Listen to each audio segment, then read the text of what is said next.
you. Thank you for coming back for another video. We're looking at Unit 11 today. Let me go ahead and share my screen and let's get started. We're going to spend a lot of time on gerunds and a couple new verb forms in this unit. But first, let's start with a short note here on different forms between the infinitive, perfective, and imperfective for two radical verbs, type A and type B.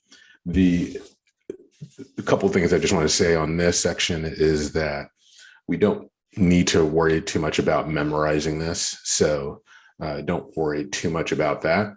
I think the key thing to take away here is understanding the relationship between the various forms. So as you go from the infinitive to the perfective to the imperfective, seeing how they relate to each other, noticing the difference, the stem and the different suffixes especially. And I think this is really helpful if you know this and familiar with it, at least to go back as a reference when maybe you're trying to translate and remember the form.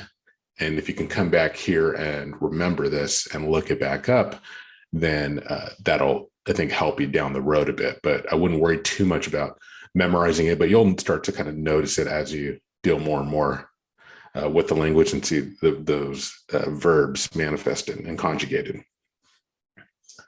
Then let's go to the next note. So let's look at note 11.2, the gerund, which is a noun form of a verb. So in English, we usually recognize it as the ing form. So having, walking, running, I was talking, there obviously it refers to a type of, it is a verb, but it's not being used as a verb in that sentence. It's a noun form or a verbal noun. And in Amharic, the gerund tends to mean having done so-and-so or on doing so-and-so. It's tenseless, but it is inflected for person, gender, and number. So it's going to agree with the subject of the gerund, as in the first example sentence there, where it says, Hakimu Mato, so the doctor having come. And so it's going to agree with that third person masculine singular. It's going to have that form. However, one thing to keep in mind is that, as we see in the second example sentence, the subject of the gerund can be different than the subject of the main verb of the sentence. And that second sentence, reading recently, I met your daughter, Miss Almaz, on the street, and she told me how you were. So she is the subject. She told me how you were is the main part of the sentence. She, Miss Almaz's daughter, is the subject of that main verb, nagaruchin. But the gerund of that sentence, agnikat, refers to me having met your daughter. So you see how the subject of the gerund can be different from the subject of the main verb.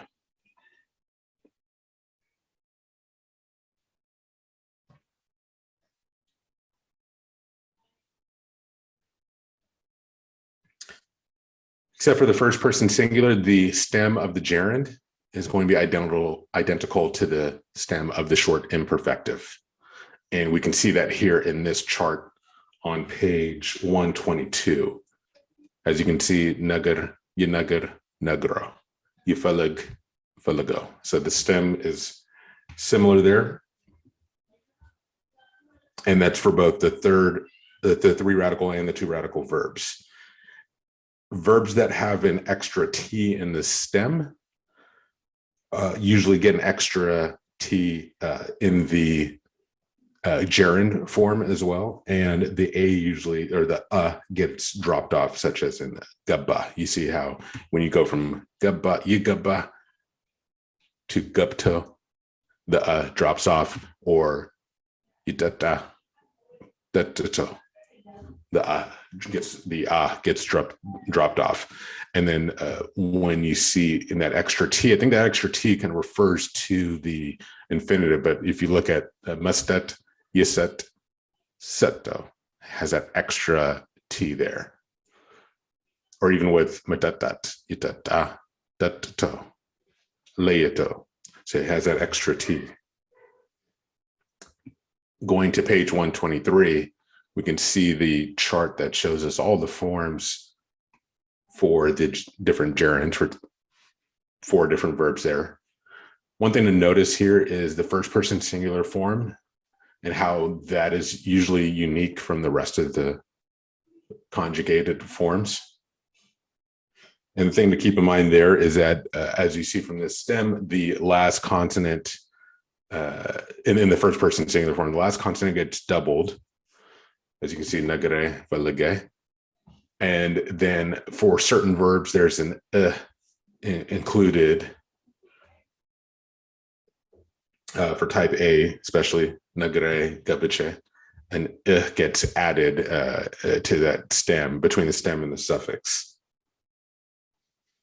And for all the forms, or actually not just for the first person singular, excuse me, if we look at the stem and the last consonant there, if it's one of the 8 special consonants that we saw in note 9.3, that will change to a corresponding consonant. So here with gupta, we see that gupt is the stem, and then you have that T at the end, the consonant there, and that gets transformed into ch, so gabiche. And if we go over to unit 9 and look at that 9.3,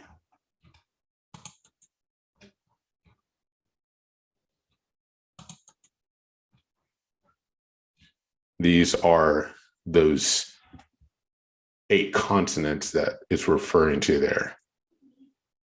So it shows you what the consonant is and what it gets transformed to. So the t gets replaced by j, d gets replaced by j, and so on. S gets replaced by sh.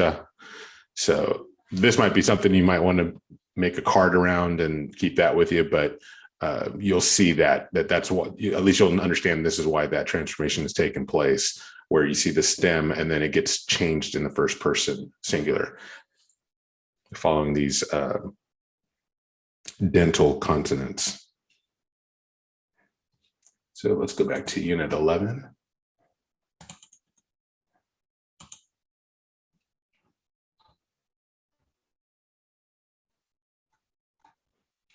And then what we have is the negative gerund. And that's formed the same way that the negative perfective is formed. You have the al prefix and the suffix, and you just add that to the stem, and you have your negative gerund forms, which aren't used very frequently.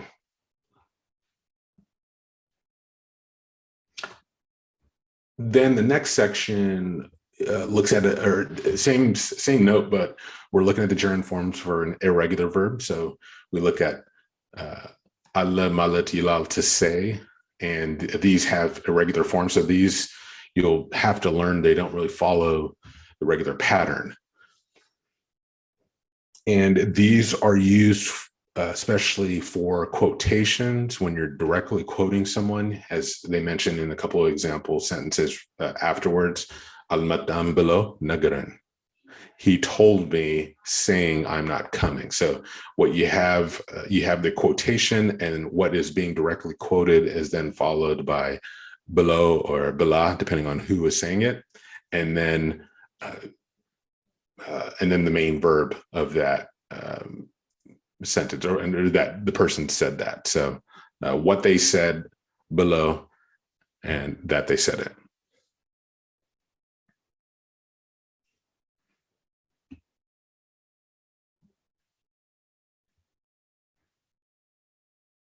And then this chart here will show you how you can then combine the gerunds with those verb suffix pronouns and how they get attached to the stems. Next, let's look at 11.3.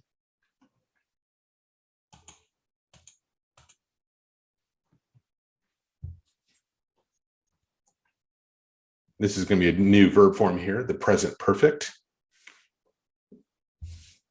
This is basically a formula, two parts. You got the gerund, and then you add the al suffix, except on the first person singular and the third person feminine singular. The first person singular suffix is Allah. The third person feminine singular suffix is alich. And you might recognize that for that verb form, that is actually the corresponding form for that verb, Allah, alich, Allah. So those directly come in here and in the present perfect. And the verb suffix pronouns come before the suffix here. That's the important thing to also remember. So that referring to those direct objects, it's going to come in right after. So the stem, then the verb suffix pronoun, and then the al suffix at the end.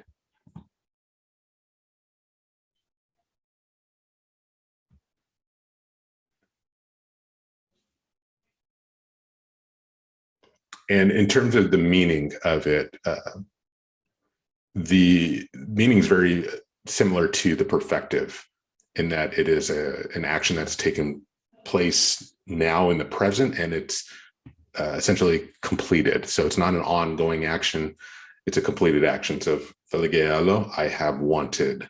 Nagrealo, I have told. So that's a word on a note on the how to actually translate it. Then you get the past perfect, again, completed action, but this time it's in the past. And the verb phrase here, the way this is constructed, you have a verb phrase where you have the gerund and then an auxiliary of nabr or nabra. The past perfect has, and that's what it'll walk you through right now. The first is to describe a past action that was supposed to occur, but it didn't. Okay, something that was supposed to happen, but did not happen. The second use of the verb is to describe a past action that took place before another past action. So both actions that took place in the past and completed, and the one that came before the second one, you use that past perfect to describe that. The third use is to describe an action that occurred in the absence of the person being spoken to. So if I was talking to you about something that happened when you weren't there, that's what it's referring to there. In the example, I came to see you at 4 o'clock, but you were not there.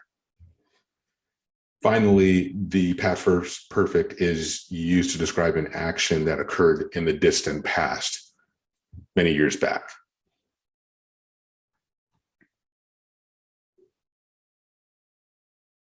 And to form the negative past perfect, you add nabr to the negative perfective form of the verb. So al-hidum nabr. So again, that's similar kind of to the perfective negative form where you have the al and the sandwich. And then you just add again the auxiliary. Now let's look at 11.5. And this is the imperfect past. So this is imperfect, meaning that it's not completed. It was something that was ongoing, but in the past. So in this example, I was wanting to leave soon. So it's something that doesn't have a definitive end to it. It was just, I was wanting. I was wanting in the past. That was something that I was doing on a continuous, ongoing basis without necessarily finishing. There was nothing to finish. This is formed by, again, two parts, short imperfective form, and again, the auxiliary nabr, nabra. And as we see here in the table, ahead nabr, I was going. You have ahead, the short imperfective, nabr. Nagar, I was telling, nabr, the auxiliary. And then we see with the negative, again, very similar, al-hidam, al-im sandwich there, like with the negative perfective. And then you have the nabr auxiliary, al-nagram nabr. I was not telling, I was not going. And that finishes out unit 11. So Thanks for sticking with me on this, and on to Unit 12. Thanks.